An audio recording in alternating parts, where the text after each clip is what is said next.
The story of the kings and queens of England is more surprising than you might think.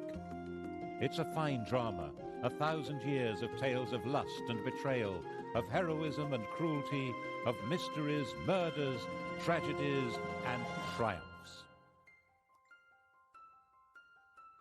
But there's more than that.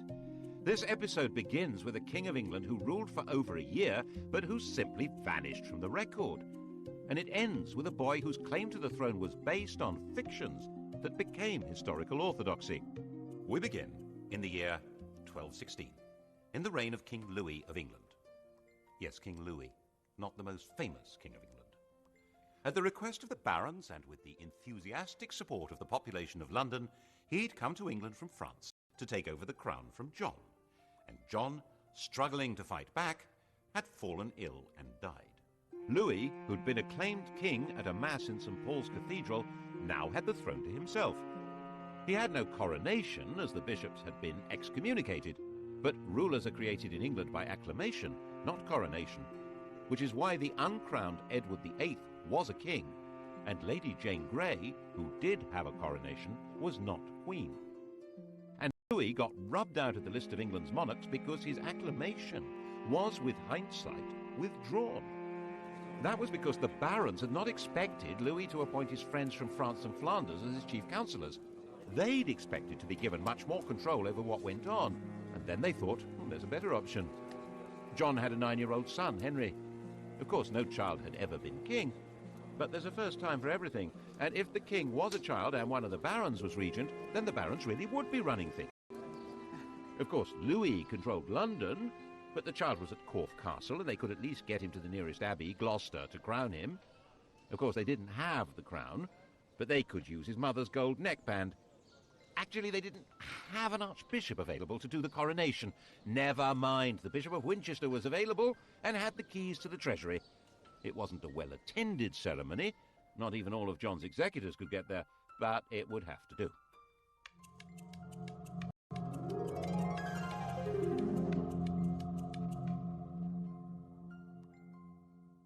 Naturally, little Henry III was not actually exercising the powers of king. That was the job of a baron, the regent. The chap that got the job was a 70-year-old Earl of Pembroke, William Marshal, a safe pair of hands if ever there was one, Old Faithful. Marshal had long ago been a bold pole of advancement by the simple if very unusual principle of loyalty to his lord and total trustworthiness. Everyone trusted him, and now the barons expected him to get rid of Louis and rule on behalf of little Henry. And Louis was roundly defeated. In the end, he agreed to go back to France and agree he'd never been King of England at all. And all the barons and bishops who'd acclaimed him as king agreed that they'd never done anything of the sort. Everyone became patriotic. For the first time since the Norman conquest, the French were being described as foreigners, looting the English. The barons all spoke French, and they had nothing in common with the villeins on their lands, but they were beginning to feel English. And William Marshal reissued Magna Carta and said that all the old laws and rights of England were exactly what Henry III wanted to uphold. William Marshal died, the grand old hero of England, in 1219, and Henry was given a proper coronation at Westminster the following year. As Henry grew up, the barons and bishops had no intention of letting him get away from them. He learned to do as he was told, and that pretty much defined him as a king. What the barons and the bishops hadn't thought about was that one day he would be listening not to them, but to his wife. Perhaps one of them should have married him. Instead, in 1236, he married Eleanor, a younger daughter of the Count of Provence. He was 29, she was about 19, and she wrapped him round her finger. She arrived with her uncle, who immediately started running the king's life and carted huge amounts of treasure off to his homeland. Then she got another uncle installed as Archbishop of Canterbury. Her physician became the Bishop of Durham, and large sums of money supposedly going to her mother were actually funding the wars of her brother-in-law, the Duke of Anjou. She was inevitably staggeringly unpopular. And however little money the king had, he always seemed able to support her relatives abroad, paying for their courts and their armies. In 1263, the population of London rose in rebellion. Their targets were Flemish bankers, Jewish financiers, and Queen Eleanor. She was in the Tower of London, London's royal palace, and got away from the Watergate to slip down the Thames to Windsor. As her boat approached London Bridge, she was pelted with missiles by a crowd shouting, "Drown the witch!" She managed to get back to the safety of the Tower. The kingdom had become ungovernable, at least by this king and queen. This was not the same country it had been in 1066. Towns had grown, trade had grown, London had grown. With the barons losing influence and Londoners angry, the crown itself was in danger. England was on the... A Frenchman on the make. The charming, clever younger son of a powerful and ruthless Norman lord. A chancer with style, Simon de Montfort. France was now ruled by King Louis's widow on behalf of their young son. She was a shrewd woman who decided that young Simon was dangerous stuff and forced him to escape abroad. He'd come to England in 1231 when he was about 23, intending to recover land his family had lost years ago. And he was really good at it. He became the best of friends with the impressionable Henry in no time, and Henry's sister fell for him. In 1238, they were married, and he was given back those lost family lands. He was Earl of Leicester. The English were suspicious of foreigners, so Simon completely converted into an Englishman. In 1239, Henry and Eleanor had a son. Simon sponsored the baptism. They chose the name Edward, after the great Anglo-Saxon king Edward the Confessor. This French royal family had adopted English patriotism. But as the political crisis deepened, Simon became increasingly committed to the total reform of government. Eventually, the crisis became a full-blooded civil war, and by the time the war ended in 1264, Henry and his son Edward were Simon's prisoners, and he took over the country. Simon now set about inventing an entirely new form of government, one which was based on the deeply rooted English principle of consent. In 1265, he summoned a meeting of the country, a parliament, at Westminster, to endorse his government. He summoned not only barons and bishops, but also 2 knights from each shire, and, most extraordinary, representatives from all the boroughs, the towns. He said he was acting in the king's name, but the king didn't have much to do with what was going on. In fact, Simon had established what we might see as a modern state. There was a written constitution, a symbolic king, a powerful leading minister, and there was a parliament with representatives of the church, the countryside, represented by great landowners and gentry, and of towns. We might see it like that. They didn't. To most people at the time, this was clearly the tyranny of Simon de Montfort. By now, Prince Edward was a grown man, 25 years old, and it was his job to overthrow this tyranny and restore the crown. First, of course, he had to escape imprisonment at Hereford Castle. The prince was allowed to exercise his horse on the common, so he wore out his guards' horses, racing with them, and then jumped onto a fresh horse that had been brought for the purpose and disappeared into the distance. What followed is into pieces. Henry was back on his throne, but it was Edward who was now running the country. This tall, muscular warrior, he was called Longshanks, had the military skill to crush the remaining rebels and the good sense not to punish them afterwards. He understood how to make peace and accepted the proposition that the king must respect legal limits on his power and consult with the nation. He also habitually spoke English, the first royal to do so since 1066. Parliament made him the steward of England. De Montfort's revolution had left its mark.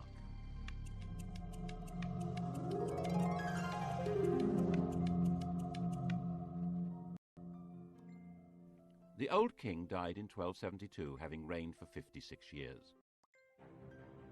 Edward's main interest in life was chivalry and warfare. His natural costume was armor. It had been since he was a child. When Henry died, Edward was out of the country on crusade. He came home to be crowned with his queen, yet another Eleanor, in 1273. The daughter of the King of Castile, she'd already borne Edward 6 children. They would have 10 more. England now had something like a settled system of government. Edward confirmed the existing charters, including Magna Carta, and was able to leave the business of government and justice to his council and judges. His main concern was how to gather the money to conduct his military interests without provoking more rebellions. He hit on a brilliant policy. He invented nationalism. To demonstrate that his kingship was rooted in English tradition, he and Eleanor conducted the most remarkable ceremony at Glastonbury in 1278. In 90, the monks of Glastonbury had found graves which were believed to be those of King Arthur and Queen Guinevere. The bones had been placed in the Lady Chapel. Now, 88 years later, King Edward carried the bones of Arthur and Queen Eleanor those of Guinevere.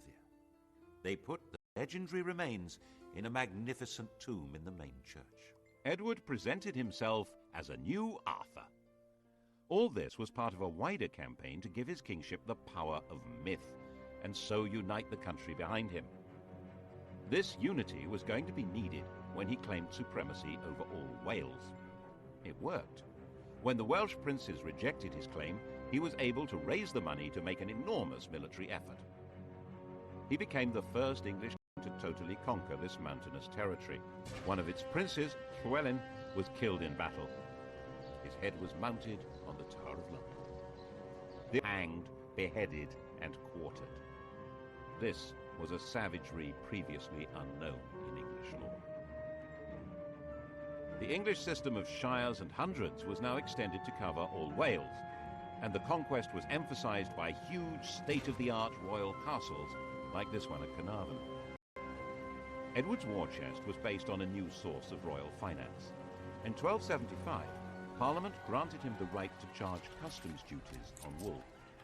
See how useful it was having a parliament, with merchants to agree to taxes. Nevertheless, popular rhymes suggested trouble was brewing. The king he wants to get our gold, the queen would like our lands to hold. His war chest had come from Jewish moneylenders, but now they had no more to give. Never mind, the Jews could serve another purpose. Italian bankers would provide advances on the customs duties and collect the taxes themselves, and Edward could unite the country behind him in persecuting the Jews. 650 years later, the Third Reich would adopt his entire program. First, Edward decreed that they were a threat to the country. Their movements and activities were restricted. To identify them easily, all Jews were obliged to wear a yellow patch in the shape of a star. Next, he arrested all the heads of Jewish households. Over 300 were taken to the Tower of London and executed, while others were murdered in their homes. Finally, in 1290, the king banished all Jews from the country. By now, the armored overlord was a national hero. When his wife, Queen Eleanor, died in the same year, worn out by childbirths, his own grief was turned into a major display of national mourning. Her body was ceremonially carried from Lincoln to Westminster, and a memorial cross erected at every one of the 12 resting places, including here at Charing in London. Charing Cross. It was time to enlarge the kingdom again. In 1296, he led an army to enforce his claim to Scotland. Edinburgh was seized, and the King of Scotland, stripped of his crown, was imprisoned in the Tower of London. Scottish kings were crowned enthroned on the Stone of Scone, or Stone of Destiny. Edward had it moved to London and put in the coronation chair in Westminster Abbey. Edward appointed a trio of Englishmen to run the country. Actually, his rule in Scotland was not noticeably harsh or unjust, but that was beside the point. His own conjuring of the demon of nationalism was turning against him. Ordinary Scots began to discover a feeling of national identity. A popular Scottish resistance movement grew, led by William. Most of Scotland had broken free before he was defeated. And then in 1306, rebellion began again, and Robert the Bruce was crowned King of Scotland. By now, Edward, the Hammer of the Scots, was old and sick. He tried to lead an army back into Scotland, but it became obvious he'd never get there. A few miles north of Carlisle, on his deathbed, he gave instructions to his 23-year-old heir, Edward, Prince of Wales. 100 knights were to crusade, carrying his heart. The army should carry his bones to defeat Scotland, and the prince was not to have anything further to do with his very, very close friend Piers Gaveston. The king was dead. Edward II was ready to party. Edward was physically tall and muscular, but his similarity to his father ended there. He had no interest in being a warlord. His father had taken him on campaign, but the prince travelled with a pet lion and a troop of Genoese fiddlers. Edward I had tried to change his character by assigning him a charismatic squire who was good at tournaments. This had backfired spectacularly. Edward and Piers Gaveston had fallen in love. Gaveston was banished, but obviously he was now coming back. Gaveston was an elegant, charming, artistic man who loved showing off his power over Edward and could still easily beat more macho men in tournaments. This was a recipe for a short life. Before his coronation, Edward married Isabella, the sister of the King of France. Then Gaveston was seen wearing Isabella's wedding jewellery. At the coronation, he showed up carrying the crown, wearing royal purple and pearls. Some of the barons wanted to kill him on the spot. Eventually, of course, they did kill him, here at Blacklow Hill in Warwickshire, having chased the king and Piers round the country. And then Robert Bruce, renegade King of Scotland, set about completing his War of Independence. He captured Edinburgh and besieged the last English stronghold, Stirling. In 1314, Edward II set out to relieve the city. The battle of Bannockburn, just outside the castle, was a total disaster for the English. Edward's troubles were made worse by the fact that the climate, which had been benign for about 100 years, took a dramatic and long-term turn for the worse in 1315. As harvests failed and cattle died, the barons said that his extravagance and lack of direction was intolerable, so the grown-ups took over. The Earl of Lancaster, head of the council, was now acting as king, keeping Edward on a daily allowance of £10. Spencer was the only nobleman who had supported Gaveston. Eventually they managed to help him break free of the power of Leicester and the other great nobles, but no one had a solution to the unending run of bad harvests, and the apparent enthusiasm of the dispensers to enrich themselves made Edward's rule deeply unpopular, especially with his queen Isabella. In 1325 she got away to France and refused to come home unless the dispensers were thrown out. Worse, she'd fallen passionately in love with an ally of Leicester's who was hiding out in France, Roger Mortimer. Isabella and Mortimer gathered an army and invaded England in September 1326. As homophobia turned into mob rule, Isabella and Mortimer were joyously welcomed to London. In a few months it was all over. The elder dispenser, almost 90 years old, was hanged without being given time to take off his armour. The younger had his genitals cut off. Then he was disemboweled. The object was for Isabella and Mortimer to rule in the name of her 14-year-old son. But the boy refused to accept the crown without his father's consent. So Edward, dressed in black, was deposed in a solemn ceremony. The steward of his household broke his staff of office. He broke down and cried. He was eventually moved to Berkeley Castle, where he was encouraged to die as soon as possible. He was denied sufficient food and clothing, he was prevented from sleeping, he was crowned with a crown of hay and shaved with ditch water. Isabella, generally known as the she-wolf of France, reproved the guards for their mild treatment. Since he would not die by himself, he was murdered in his bed on the 21st of September. It's said that he was raped with a red-hot poker. His dying shrieks were heard throughout the castle. Her homophobia had allowed Isabella and her lover Mortimer to brutally and illegally depose Edward II. That didn't make them heroes for long. Edward III, in whose name they ruled, was their prisoner. But in 1320, when he was 18, he broke free. They were staying in Nottingham, and he put together a plot to lead a band of armed men into the castle through an underground passage. They seized Mortimer and Isabella. Mortimer was hanged. Isabella shut away in Castle Rising in Norfolk.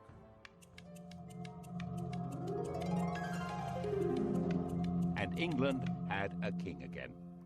Law and proper government would be resumed under a handsome young man, properly entitled to the throne, who also happened to be a fine chivalrous knight who spoke English, French and German, and who was already married with a baby son.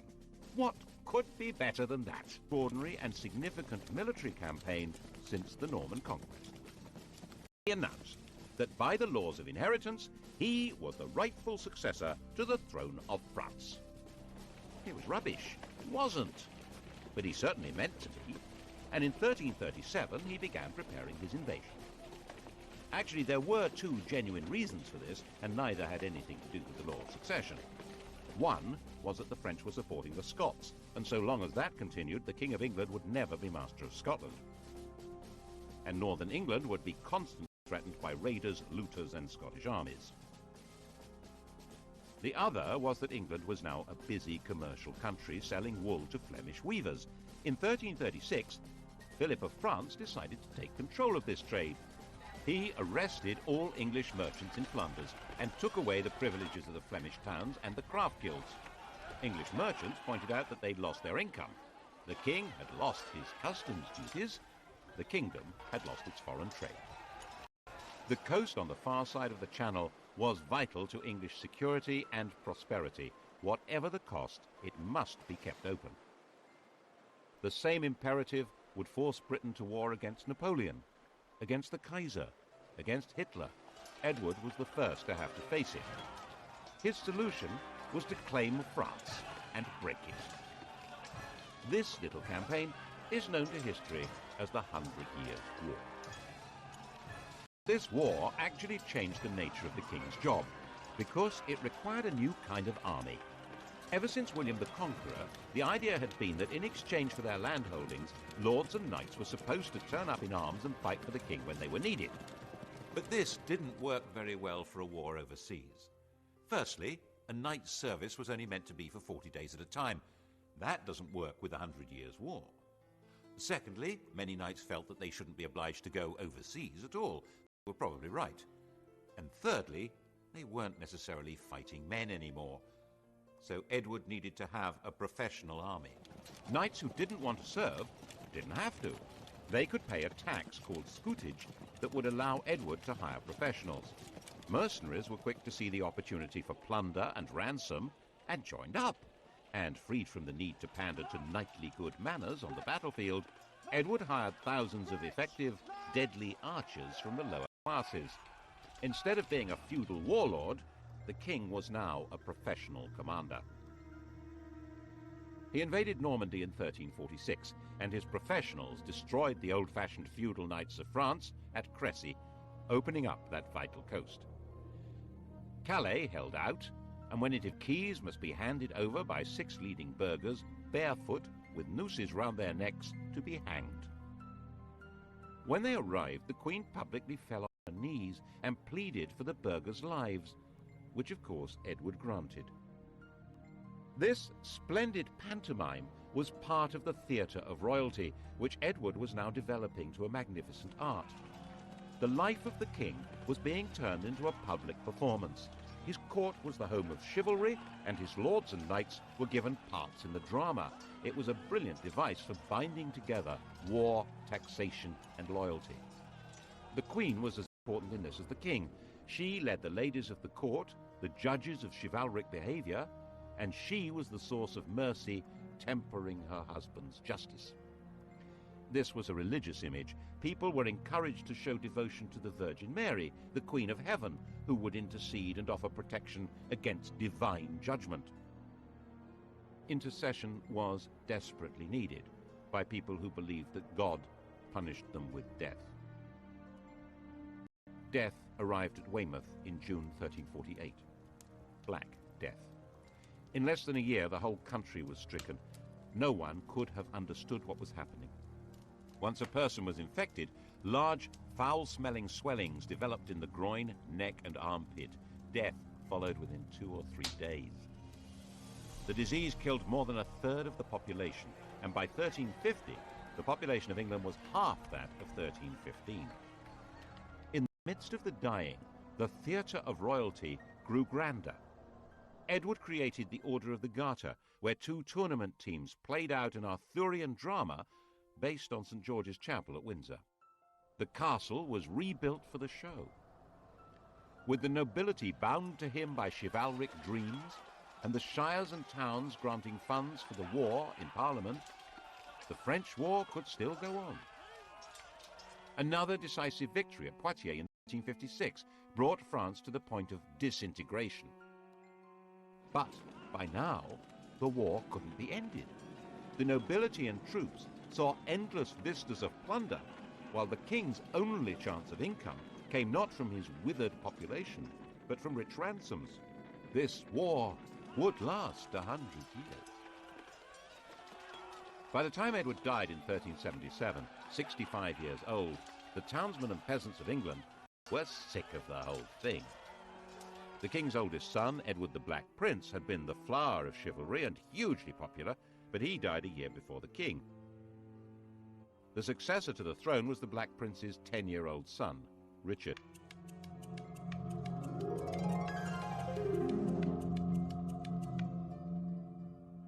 The war had by now turned against England. The French were ravaging the English coast. The shrunken working population demanded proper wages. They had no interest in performing feudal duties on the land, while desperate landowners needed more than ever to enforce them. Gaunt's government needed money and tried to raise it from a poll tax, not understanding that the population was far smaller than before. When they failed to raise the money they'd expected, they tried again, and England erupted. Lords, nobles, bishops, get rid of them all. Who needs them? When Adam delved and Eve span, who was then the gentleman? The so-called Peasants' Revolt of 1381 was actually an uprising of the respectable people of towns and villages across England. Its aim, at least for the rebels that captured London, was an end to lordship in church and state. Just one archbishop and a king. Specifically not, they added, a king called John. They detested John of Gaunt, who went into hiding. The dramatic moment, of course, was the meeting of Richard and the rebels at Smithfield on the 14th of June. The rebel leader, Wat Tyler, was talking to the king when the mayor of London cut him down. The rebels immediately drew their bows, and the king, now 14 years old, rode forward to calm them. I will be your captain. Come with me into the fields, and you shall have all you ask. And they dispersed as he told them. It was an astonishing lesson in the mysterious power of kingship. The rebels should never have trusted him, of course. Once the danger was past, the ringleaders were hunted down and killed. Villains ye are, and villains ye shall remain. Years later, when Richard would need popular support, he would find he had none. But Richard had been given a dramatic vision of himself. He seems to have been convinced that the basis of his power lay in the special authority of sovereignty. He was the first English king to have portraits made. Instead of wars, he offered tournaments accompanied by music and dancing with the ladies of the court. But Richard's choice of companions were not the kind of men that most barons approved of. And above all, Richard abandoned the war with France, leaving France in control of Flanders. Unpleasant references were made to Edward II, and look what happened to him. He found himself up against a group of noblemen who called themselves the Lords Appellants, which is what happened. Richard was effectively dethroned. He was able to recover power in 1397. As part of his efforts to secure his throne, he exiled Henry Bolingbroke, John of Gaunt's son. But Bolingbroke came back with a vengeance, and Richard found that wherever he turned for support, it simply wasn't there. Bolingbroke captured him, demanded his voluntary abdication, and then sat on his throne. Richard disappeared into a prison in Pontefract Castle, where he was murdered. Richard had no children. The line of the Black Prince, Edward III's eldest son, had come to an end. The proper heir to the throne was an 8-year-old boy called Edmund, living in Ireland, the great-grandson of King Edward's second son. Henry's father was the third son, so Henry was certainly not heir to the throne.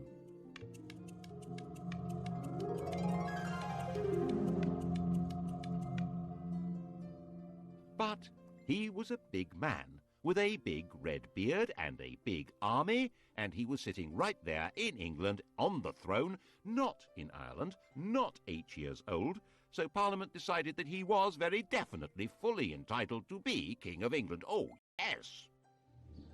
Edmund spent the whole of Bolingbroke's reign as a well-maintained prisoner. Henry was the first king to speak English as his native tongue. He was personable, brave, and a very capable leader in battle, but without legitimacy. He was clinging to power by his fingernails. Anyone who doubted Bolingbroke's right to be King of England could expect to be part-hanged and then have their intestines pulled out before being killed. His regime became ever more repressive as he became more worried. There was an uprising in the north which he put down with real ferocity. It was said that he personally killed 30 men in battle. And the air hung heavy with the smoke of burning flesh as the English church, under this new regime, began burning heretics. The usurper needed to rule by fear, but the most frightened person in England was him, who'd seized the throne and killed King Richard, was a frightened man. He made himself sick with worry. Sometimes he sank into a coma. People said he had leprosy. Government was taken over by his son, also called Henry, a young man who'd grown up fighting on his father's behalf. In fact, Parliament suggested that the king abdicate in his son's favour, which he refused to do. In 1413, the Grim Reaper came with a more convincing offer. He was only 45 years old, and the 26-year-old Henry V was crowned in April in a snowstorm. To get the country back onto a stable footing, he gave Richard II's remains a proper burial, and of course he got back to the important business of invading France. France was still in a state of disintegration, ruled by Charles VI, a man with a severe mental disturbance. In a fit of derangement, he'd slaughtered his own attendants. Now he believed that he was made of glass and about to break. He actually had iron rods stitched into his clothing. It was easy meat, and Henry's overwhelming victory at Agincourt in 1415 destroyed much of France's aristocracy. The English king was now in control of Paris. Charles, very fragile, agreed to acknowledge Henry as heir to the French throne. This meant disinheriting his own son, the Dauphin. And Henry took Charles's sister, Catherine de Valois, as his bride. What a great place to end the story. England safe, Edward III's plan to take over France brought to fruition, a genuinely popular king, and they all lived happily ever after. Not. In 1422, Henry V, not yet 35 years old, contracted dysentery and died. England had a new king, Henry and Catherine's son, Henry VI. 6 weeks later, the King of France also died, and Henry VI became King of France. Just one problem. His Majesty King Henry VI was only 10 months old. The Duke of Bedford was appointed Regent of France and the Duke of Gloucester Regent of England. And the baby's kingdoms, especially France, were in serious trouble.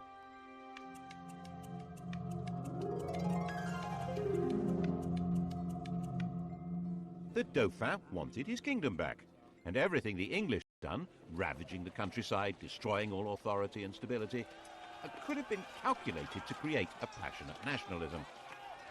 It was entirely natural for people to believe that Joan of Arc was on a divine mission to drive the English out of France and give it its rightful king. Under her inspirational leadership, the Dauphin's forces took over Orléans and Reims, and he was crowned King of France in Reims in 1429.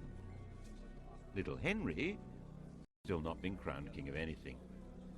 Something obviously had to be done about that, so later the same year, now 7 years old, he had a coronation in Westminster Abbey. The idea was then to get him to Reims, where kings of France are supposed to be crowned. But that just wasn't safe, so he ended up being crowned King of France in Paris. It was all a mess. In fact, English forces were now fighting a losing battle. The new factor in the equation was gunpowder. Cannon and handguns changed the whole nature of warfare. And Henry was his job to lead the English forces in battle. They were finally destroyed at Castillon in 1453. The 100 Years' War was over. England was left with no possessions in France except Calais. But Henry's problems had barely begun. The taxes needed to fight the war and corruption among royal officials meant the country was disheartened and angry, and the issues of legitimacy that had lain pretty dormant in England since Henry Bolingbroke usurped the throne were now coming out of the woodwork. Richard II had been the last legitimate king of England, if there was such a thing. He'd been succeeded by his murderer, Henry Bolingbroke, the father of Henry V, the grandfather of Henry VI. They were all descended from John of Gaunt, Duke of Lancaster. But that wasn't the legitimate line of descent. John of Gaunt had an elder brother, whose descendants were still alive. The rightful King of England had not been Henry IV, but Edmund, the Earl of March. And now that Edmund was dead, it was his nephew, Richard, Duke of York. Edmund had carefully and probably wisely never made a point of making his claim. Henry IV and Henry V had been seriously powerful men, but Henry VI wasn't in the same league. His interest was not in war but in learning. He founded Eton and King's College, Cambridge, and he was a gentle, pious man. There were men who believed that he was more a saint than a king. Richard, Duke of York, now 40 years old, decided that it was time for the crown to fall into his hands. His claim was supported by most of the barons of southern England. The northern barons felt all this was codswallop. They had the right to choose their king, not be passed like slaves to whoever inherited them. And then, quite suddenly, in the summer of 1453, the king went mad. He probably inherited the strain of madness in his mother's family, the illness that had racked Charles VI. The true legacy of Agincourt was not the crown of France, but a recurring disease that would afflict members of the English royal family for centuries. He lost his memory, he lost control of his body, he lost the ability to speak coherently or understand what was said to him. His wife gave birth to their only son, but he knew nothing about it. With the king incapacitated, government needed to be handed to a regent, and the man with the backing in the south to take over the reins was Richard, Duke of York. The inevitable and disastrous outcome was civil war, Lancaster against York. Their badges, the Red Rose of Lancaster and the White Rose of York, gave history the Wars of the Roses. To begin with, it was a war for control, not of the crown, but of the king. Richard didn't want to be crowned while Henry was still alive, nor the king made a partial recovery, but was quite incapable of taking charge of his defense. His queen made an impressive effort to do it for him. Margaret commanded in the Battle of Wakefield in 1460, when Richard of York was killed. Richard's son, Edward of York, had none of his father's qualms about taking the crown. In March 1461, Edward, without any parliamentary approval, had himself crowned Edward IV.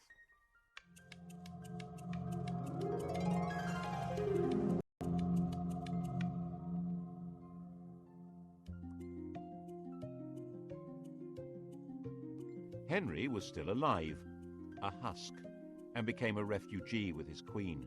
The deposed royal family hid in Scotland. Then Henry was captured and became a prisoner in London. In 1470, an extraordinary upheaval backed by the King of France drove Edward IV from London, and Henry was rescued from prison and restored to his throne. It's said that while Edward plotted his return from exile in Holland, Henry had a curious interview with one of his distant relatives, a boy of 14, Henry Tudor. After the death of his father, Henry VI's mother, Catherine de Valois, had an affair with one of her servants, a Welshman, Owen ap Maredudd ap Tudor. It was probably King Henry who arranged the marriage of their son Edmund Tudor to Margaret Beaufort, a great-grandchild of John of Gaunt. Margaret became pregnant immediately. But the Beaufort family were disbarred by ancient royal charters from ever succeeding to the throne. So why did she call her baby Henry? No Beaufort had ever been called Henry. No Tudor had ever been called Henry. It was a king's name. It suggests that Owen had great plans for the boy, and that was obviously what Edward of York thought. As soon as he had Owen Tudor in his power in 1461, he had his head chopped off. His head was displayed lit up with 100 candles. Henry Tudor, aged 4, had been taken prisoner, but now young Tudor was free, and according to later stories was looked on as an important figure in the line of succession. According to Shakespeare, Henry VI looked at the boy and said, "Lo, surely this is he to whom both we and our adversaries shall hereafter give place." The following year, Edward IV made his counter-strike. King Henry's son was killed at the Battle of Tewkesbury, and Henry VI himself was captured. A few days later, he was murdered in the Tower of London. The Wars of the Roses were over, the competition between England's barons for nobles having been slaughtered. Henry Tudor was now head of the House of Lancaster. He had no claim to the throne, of course, coming from the debarred Beaufort family, so Edward should not have regarded him as a threat, in theory. Just to be on the safe side, he fled to Brittany. But Henry Tudor would be back, and he would make sure he controlled how the story was written. In the next program, we'll see how Henry Tudor shaped our knowledge of what followed, creating the story of the most evil king in history and setting the stage for the most heroic queen. How much do you know about Henry V? Sky Digital viewers, press red and take our test. The turbulent reigns of the Tudors tonight at 10. Coming up next, protecting US bombers from German attack, the P-51 Mustang, decisive weapon.